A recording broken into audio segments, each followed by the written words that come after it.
Hi, I'm Steve Younis. Welcome to the Speeding Bulletin, your Superman highlights video, bringing you up to speed on everything that took place during the week, December 5th to December 11th, 2018.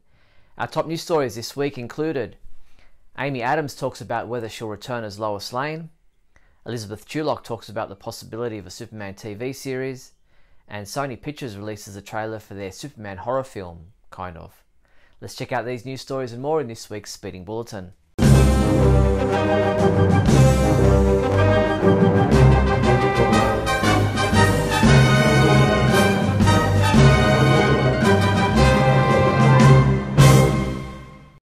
In movie news, Amy Adams, who played Lois Lane in the recent Superman film, sat down for a chat with Nicole Kidman on an episode of Actors on Actors for Variety, speaking about Kidman's role in the upcoming Aquaman film. During the discussion, Adams commented that her time in the DC film cinematic universe was likely over. Welcome to the DC universe.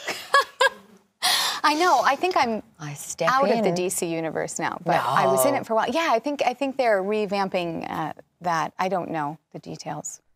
Zack Snyder revealed that one of the many scenes left on the cutting room floor from his Justice League movie included his own cameo appearance. There have been many discussions about the amount of content left out of the final cut of Justice League, and it seems there was a scene in which Lois Lane, played by Amy Adams, exits a coffee shop, looking up in the sky, and sitting inside the coffee shop, well, we see Zack Snyder.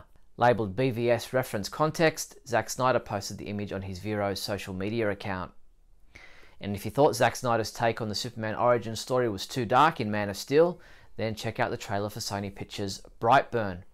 A young couple unable to have children of their own are shocked from their home one night when a small spacecraft crashes nearby with a small baby inside.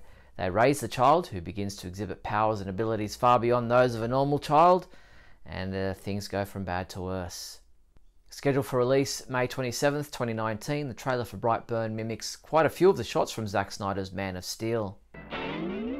In TV news, the highly anticipated three-part Elseworlds crossover event aired on the CW this week, and by the time you're seeing this, Superman homepage writer Michael Bailey will have submitted his reviews of all 3 episodes.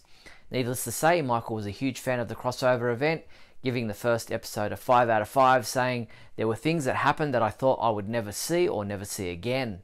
You can read his 3 reviews at our website now. The CW released a couple of behind-the-scenes videos from the Elseworlds crossover, which show just how much fun the cast and crew have while filming these crossover events. 3, 2, 1, go! Crossovers are just the best. Crossover is fun. We're sort of having too much fun. FanFest San Jose took place last weekend at the San Jose McEnery Convention Center, where some of the cast members of the CW superhero TV shows were in attendance. Tyler Hoechlin, who has appeared as Clark Kent and Superman in a number of Supergirl episodes, spoke about his involvement in the Elseworlds crossover and what it's been like working with Elizabeth "Bitsy" Tulloch in the role of Lois Lane. When asked if we'll ever see him starring in his own Superman TV series, he said, "I cannot confirm anything like that. I hear all the same stuff, but I have no idea where it comes from." In an episode of the DC Daily Show, Bitsy Tulloch spoke about playing Lois Lane, and here's some of what she had to say. Yeah, she's a powerhouse. She's a very formidable woman, and I one of the things I always loved about her, and that I'm really glad the writers sort of incorporated into this most recent telling is just that she's sassy and she kind of likes teasing Clark, and she likes kind of giving him a hard time. And my husband can attest that this is something I too enjoy. Yeah. You can watch the full interview at our website. TVLine.com also caught up with Bitsy Tulloch and asked her whether or not her appearance could lead to a potential Superman and Lois series. She said, "Potentially, and it was something I sort of talked to one of the producers about. I think it'll depend on how this is reviewed and a bunch of other external factors that nobody has really that much control over. I know Tyler and I would love to come back and work more together. We fortunately had great chemistry, which is not always a given." DC Comics published an interview with LaMonica Garrett in which he discussed being cast to play the Monitor in the CW's Elseworlds crossover. He said, "I didn't know anything about what I was auditioning for. During the audition process, we had dummy sides. I think the character's name was Lon-El, and they said he was a powerful Kryptonian. But after a few auditions, I found out I got it, but I still didn't know who it was. That's when they said, you'll be playing the Monitor."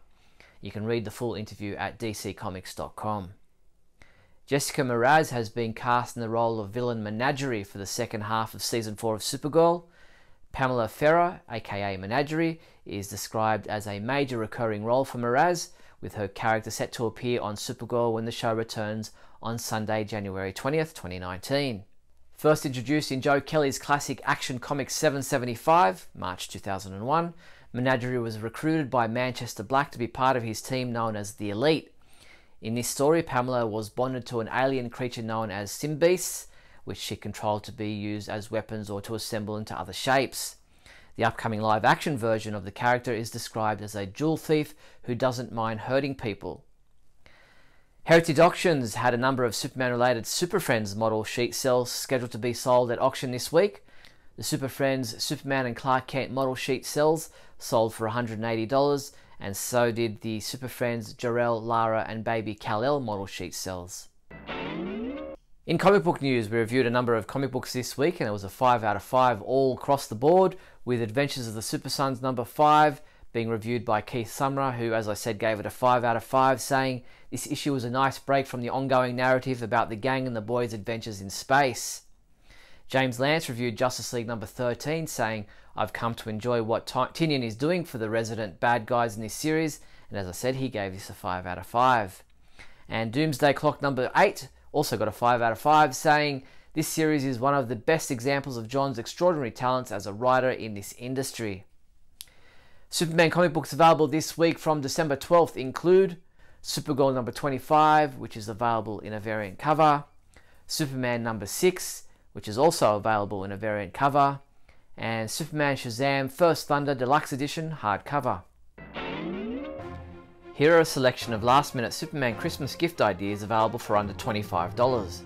Get the Superman logo pewter keyring for just $5.99. And how about the Superman 5-film collection DVD box set for just $9.74? These and other last-minute Superman Christmas gift ideas are available through the Superman homepage online shopping page at supermanhomepage.com/shop.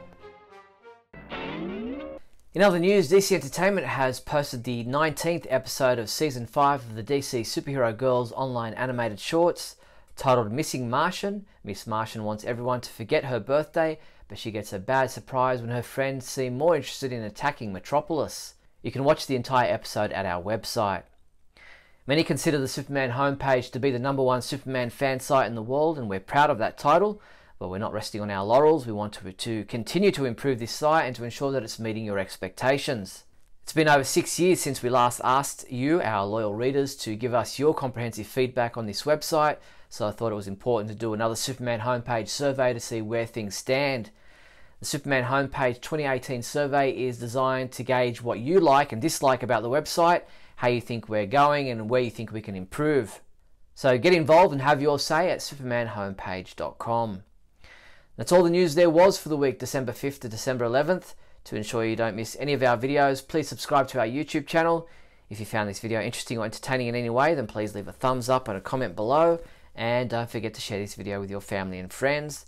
Also, if you'd like to support the Superman homepage, then please visit us on patreon.com/Superman homepage. I'm Steve Younis. I'll see you next week for our final speeding bulletin of 2018.